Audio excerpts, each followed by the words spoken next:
Ay nako, mga ka-idol, si Ate Nita, galit na galit sa mga sponsors na pinapakialaman ang pinapagawang bahay sa kanya ni Daddy Frankie. Dahil unang-una na alam naman natin na kung ano ang gusto ni Nida, yun ang masusunod. Maraming mga nag-sponsor na mga gamit sa loob ng bahay ni Nida ayaw ni Ate Nida. Kaya galit na galit siya nito punto por punto sa mga sponsors. Sabi pa nga niya, ano ba yan mga sponsors na yan? Sila lagi nasusunod. Yun po ang nabitawang salita ni Ate Nida punto por punto. So, yun. So, may nag-comment din na hayaan, no? Against sa mga sinasabi ni Ate Nida. Actually, mga ka-idol, sa ganong sitwasyon ni Ate Nida, yung ganyang pang-uugali ngayon, alam naman natin na under of medication po siya ngayon. Laging word na mainit ang ulo. Hindi po yan maiwasan. Dahil po sa gamot at saka sa init ang panahon ngayon. So, sa kailangan po dyan kay Ate Nida, mga ka-idol, is yung word na pag-uunawa. Okay? Yung pag-uunawa talaga sa kanya punto por punto. Kasi mga 7 days na lang siguro matatapos na ang bahay ni Ate Nida. Ang maiiwan na lang dun siguro is yung pintor.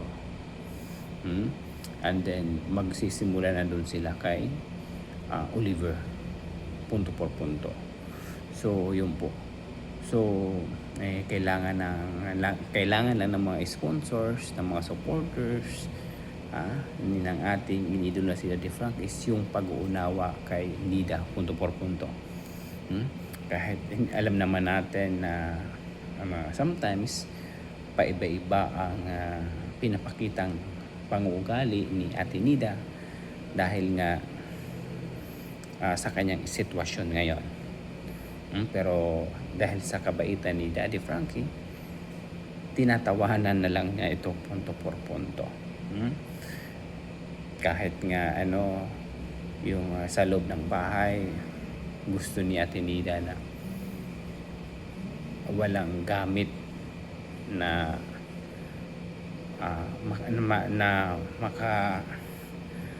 lagay doon sa kanyang loob dahil nga daw sa mainit na panahon. So yun po dun mga ka-idol, na yung iba nagustuhan yung mga disenyo na gusto din ng mga sponsors gawin sa loob ng bahay ni Ate Nida, but si Ate Nida lang talaga ang ayaw. Na pinipilit lang naman, pinipilit ni Sir Daddy Frankie na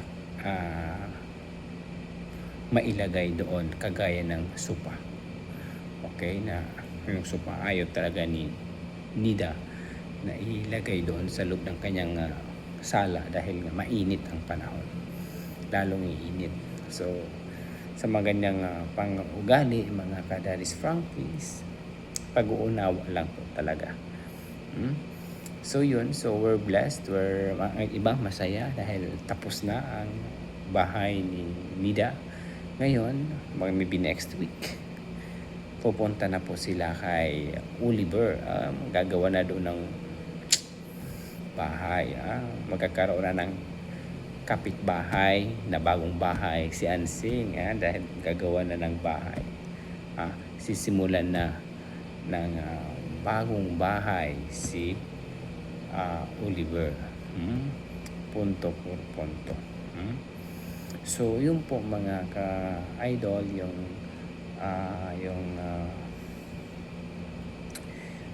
ating latest balita about sa ating mga beneficiary ni Daddy Frankie, na kahit pinalis sila sa shelter pero hindi pa rin sila pinabayaan ni Daddy Frankie. Tuloy-tuloy pa rin ang kanilang tuloy-tuloy pa rin ang pagtulong ni Daddy Frankie sa kanyang mga beneficiary. Kahit kay Tatay Alex, nandun pa rin. Yung tulong, yung needs ni Alex na pinabayaan ng DSWD na isinalo ni Tatay at ni Daddy Frankie. Okay, di ba? Sabi ko pa nga sa inyo noon, hanggang ilang bisis lang yung tulong ng DSWD. After that, wala na. Ganun lang po sila. Hanggang doon lang po sila. Hindi katulad ng mga vloggers na susubaybayan ka talaga hanggat maging okay ang lahat. Pero ang DSWD, walang ganung pang-ugali. Alright? So, abangan nilang po natin sa susunod ng mga kabanata, mga Kadaris Frankie, ano yung magiging update kung ano ba ang magiging resulta ng kung kapag mapinturahan na ang bahay ni Nida, na nandoon na yung sofa, yung mesa, di ba? Yung lahat ng gamit meron sa loob ng bahay. Siyempre hindi po yan hahayaan ng mga ating mga mahal na mga sponsor na walang may makitang gamit sa loob ng bahay, di ba? So ganoon po kasimple, simpleng bahay lang. Alam naman natin na maraming mga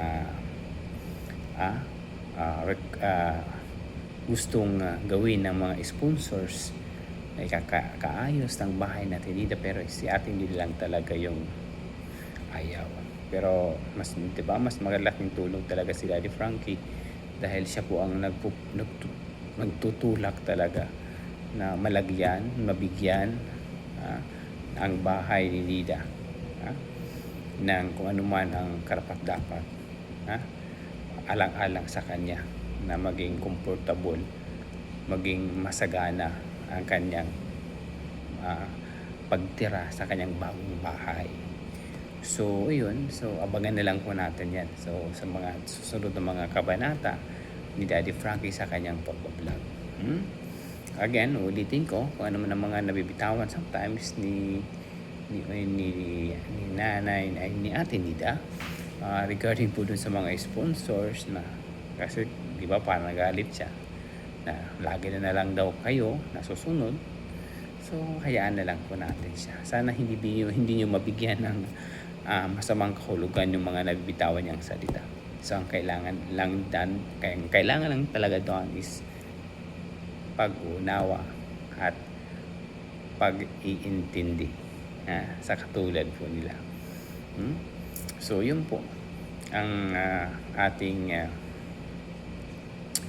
latest upload na i-share ng ating inidolo na si Daddy Frankie. So, abangan na lang natin yung kung ano magiging maganda accomplishment ng bahay ni Ate Nida, at of course kung kailan magsisimula tayuan ng bahay si Oliver. Yan po ang ating pag-aabangan. Hanggang dito na lang muna tayo. Again, this is Kuya SMB para sigurado, punto por punto. Don't forget to subscribe and share. Like, notification bell para like update sa ating mga bagong balita, bagong upload. Yan, maraming salamat Sensya na po kayo mga idol ng video. Wala tayong microphone, wala tayong gamit na any devices sa ating pagko-content ngayon kasi nandito ako sa trabaho. God bless, mabuhay po tayong lahat. Again, don't forget to subscribe. Sapat na po yun. And don't skip the ads lang mga ka-idol. Malaking tulong na rin po yun sa mga katulad namin small creator YouTuber na mabigyan ng hustisya ang aming pinapangarap maging small vlogger. Maraming salamat. God bless. Ingat kayo lagi. Love you all.